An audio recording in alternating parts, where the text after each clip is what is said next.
Assalamualaikum warahmatullahi wabarakatuh. Alhamdulillah wa syukurillah wa ala ni'amillah wassalatu wassalamu ala rasulillah Muhammad ibn Abdillah wa ala alihi wa ashabihi wa mawalah. Alhamdulillah, pada kesempatan kali ini kita bisa ketemu kembali beserta ibu-ibu yang berada di perumahan Transboge. Walaupun suasana yang agak berbeda, situasi yang agak berbeda, namun insya Allah tidak mengurangi rasa takdim, himmahnya kita untuk menuntut ilmu, karena memang itu perintah Allah. Gimana kabarnya ibu-ibu? Pada sehat semuanya? Alhamdulillah, mudah-mudahan kita semua mendapatkan lindungan dari Allah Subhanahu wa Ta'ala. Insya Allah pada kesempatan kali ini masih tetap kita membahas ilmu fikih yang diambil dari kitab Safinatun Najah. Terakhir kita membahas tentang rukun sholat. Maka insya Allah pada kesempatan kali ini yang berkaitan dengan pembatalan sholat, di dalam kitab Safinatun Najah perlu diketahui pembatalan yang membatalkan kepada sholat itu semuanya ada 14. Di antaranya yang pertama, apabila keluar hadas, baik hadas kecil maupun hadas besar, maka itu membatalkan kepada sholat. Keluarnya hadas itu baik sebelum sholat maupun ketika sudah masuk sholat, di pertengahan sholat, walaupun di akhir sekali, yang penting belum kita mengucapkan salam, keluar hadas, maka tidak boleh tidak batal sholatnya. Apabila meneruskan, maka haram juga pekerjaannya, dosa perbuatannya, dan tetap tidak akan diterima sholatnya. Itu yang pertama. Yang kedua yang membatalkan kepada sholat itu ialah dengan sebab kedatangan najis. Najis yang mana yang membatalkan kepada sholat? Najis yang tidak dimaafkan di dalam sholat. Karena martabat najis itu terbagi 4. Yang pertama, ada najis yang tidak dimaafkan di dalam sholat, tidak dimaafkan di dalam air sedikit. Yang kedua, ada najis yang dimaafkan di dalam sholat, tidak dimaafkan di dalam air sedikit. Ketiga, ada najis tidak dimaafkan di dalam air sedikit, dimaafkan di dalam sholat. Yang keempat, ada najis tidak dimaafkan di dalam sholat, tidak dimaafkan di dalam air sedikit. Itu martabat daripada najis. Nah, najis yang membatalkan kepada sholat, najis yang tidak dimaafkan di dalam sholat. Seperti contoh, bangkai-bangkai binatang kecil yang tidak ada darah mengalir, seperti bangkai seraron, bangkai nyamuk, bangkai semut, bangkai cicak, bangkai kecoa, ke bawah sholat. Bahkan bulu kucing yang terlepas daripada badannya, walaupun kucingnya masih hidup tapi terlepas dari badannya, maka hukumnya disebut bangkai. Apabila ke bawah sholat sama kita, nempel di sejadah kita, nempel di mukena kita, nempel di baju kita, ke bawah sholat kita, maka sholatnya hukumnya kagak sah. Itu yang kedua. Yang ketiga yang membatalkan kepada sholat itu ialah terbuka aurat, kashful aurati, terbuka aurat. Nah, ini di sini perlu diketahui, aurat perempuan sekujur badan perempuan dari mulai ujung rambut sampai ujung kaki, kanan dan kiri, depan belakang, semua aurat perempuan kecuali muka, telapak tangan, berikut punggung sampai pergelangan tangan, itu bukan aurat. Nah, apabila yang terbuka ketika sholat selain daripada muka, telapak tangan, punggung sampai pergelangan tangan, walaupun lagi sholat hanya sekedar rambut satu helai saja kebuka atau keluar dalam keadaan sholat kita, maka sholatnya batal, tidak boleh tidak. Begitu pula kebanyakan ibu-ibu ketika bangun dari sujud kelihatan jempol kakinya, kelihatan jari-jari kakinya dalam keadaan sholat, maka hukumnya tidak sah sholatnya. Itu yang membatalkan kepada sholat.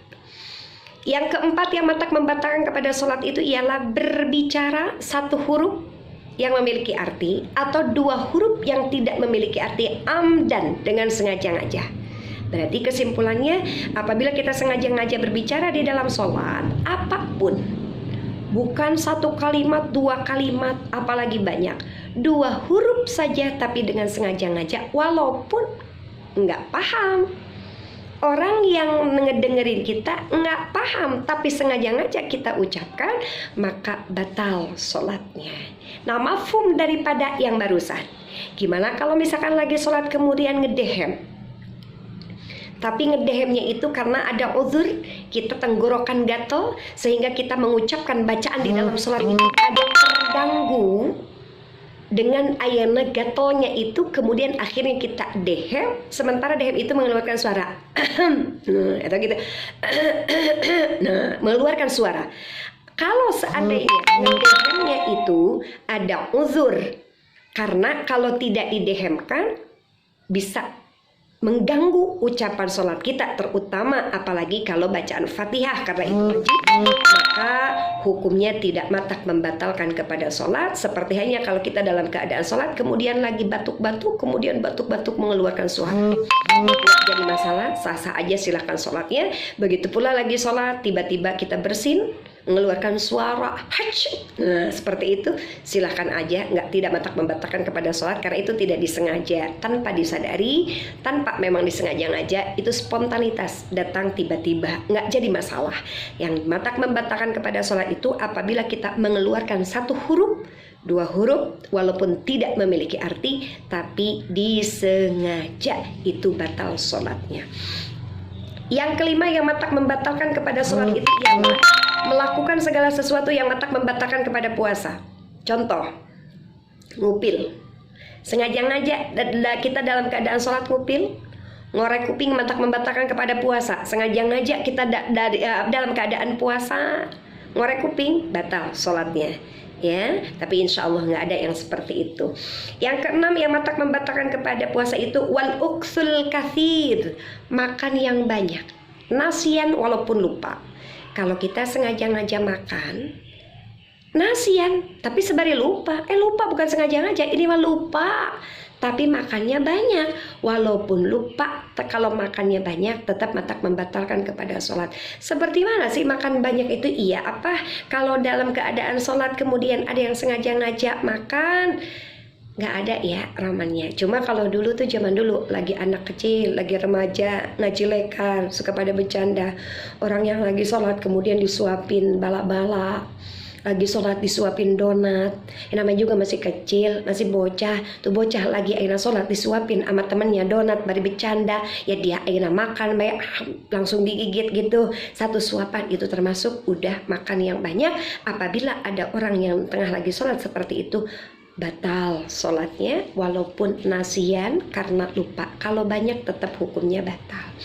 Kemudian yang selanjutnya yang matak membatalkan kepada sholat itu wasalatu harokatin mutawalian, bergerak 3 kali berturut-turut. Bergerak 3 kali berturut-turut itu matak membatalkan kepada sholat kita. Baik bergeraknya itu atroful abdan, ma'dhumul abdan, atau kata di sini subhanallah atroful abdan, ujung-ujung badan kita. Mana yang disebut ujung badan? Kepala, tangan, dan kaki. Bergerak 3 kali berturut-turut. Mau yang bergeraknya itu 3 kali itu kepala saja. Begitu pula tangan saja, atau tangan dengan kepala bersama-sama bergerak, maka itu matak membatalkan kepada sholat kita walaupun lupa. Itu yang keberapa? Yang ketujuh ya. Kemudian yang matak membatalkan kepada sholat yang kedelapan yaitu wal wasbatul fahisyatu, loncat yang tinggi. Nah ini awas hati-hati, nggak ada kali yang sengaja loncat yang tinggi.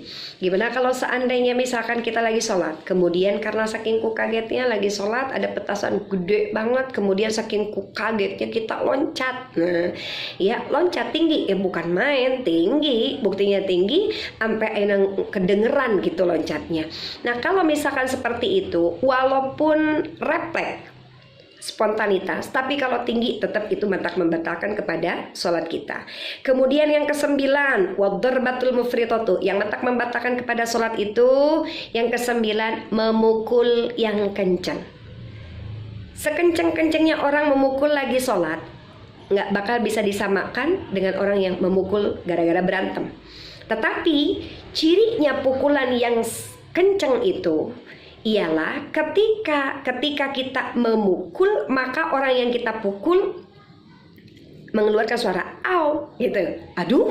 Nah itu tandanya bahwa pukulan kita itu kencang ya. Misalkan kalau zaman dahulu kala orang Terawih anak-anaknya dibawa. Nah ini anak-anak kadang-kadang kalau dibawa terawih kadang-kadang lari-larian tuh, ucing-ucingan ya sama teman-temannya, sehingga ketika kita lagi sholat terawih dia lari masuk ke antara saf dengan saf. Saking keselnya kita udah kedengeran ada deg suara kaki anak tuh yang lari. Nah terus kita udah siap-siap, pokoknya lihat dalam hati, liatin kalau lewat lagi gua tonjok. Nah pas lewat tek kita gituin, au kata bocah, maka batal sholatnya, karena berarti kita akhirnya memukul dengan pukulan yang kencang. Bukti kencang, orang yang kita pukul merasakan sakit daripada pukulan kita. Kemudian yang ke-10, waziyadatu ruknin fa'liyin amdan, sengaja-ngaja nambahin rukun mangsa pekerjaan.